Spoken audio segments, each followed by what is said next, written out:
നിക്ഷേപ തുകയിൽ തട്ടിപ്പ് നടത്തി 2 നിക്ഷേപകരെ വഞ്ചിച്ച സംഭവത്തിൽ ആനമങ്ങാട് സർവീസ് സഹകരണ ബാങ്കിലെ 3 പേർ അറസ്റ്റിലായി. കാഴ്ച പരിമിതിയുള്ള ആളുടേതടക്കം 27 ലക്ഷത്തിലധികം സ്ഥിര നിക്ഷേപ തുകയാണ് തട്ടിയെടുത്തത്.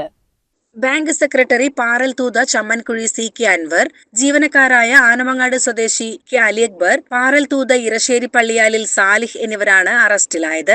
ആനമങ്ങാട് സ്വദേശികളായ ഷർഫുദ്ദീൻ, ഉസ്മാൻ എന്നിവരാണ് പോലീസിൽ പരാതി നൽകിയത്. ഷർഫുദ്ദീന്റെ സ്ഥിര നിക്ഷേപവും ഓടി വായ്പയും ചേർത്ത് 12 ലക്ഷത്തിലേറെ രൂപ അഭിനാഷ് നെഹ്റ എന്നയാളുടെ മറ്റൊരു ബാങ്കിലെ അക്കൗണ്ടിലേക്ക് മാറ്റി തട്ടിയെടുത്തു എന്നാണ് കേസ്. കാഴ്ച പരിമിതിയുള്ള ഉസ്മാന്റെ സ്ഥിര നിക്ഷേപമായ 15 ലക്ഷം രൂപ ഒന്നാം പ്രതിയായ അബ്ദുൾ സലാമിന്റെ അക്കൗണ്ടിലേക്ക് മാറ്റി തട്ടിയെടുത്തു എന്നാണ് രണ്ടാമത്തെ കേസ്. ഉസ്മാന്റെ പരാതിയിലെടുത്ത കേസിലെ 2, 3, 4 പ്രതികളാണ് അറസ്റ്റിലായത്. ഷർഫുദ്ദീന്റെ പരാതിയിൽ 3-ാം പ്രതിയാണ് ബാങ്ക് സെക്രട്ടറി. ഈ കേസിലെ മറ്റു 3 പ്രതികളെ കിട്ടിയിട്ടില്ല.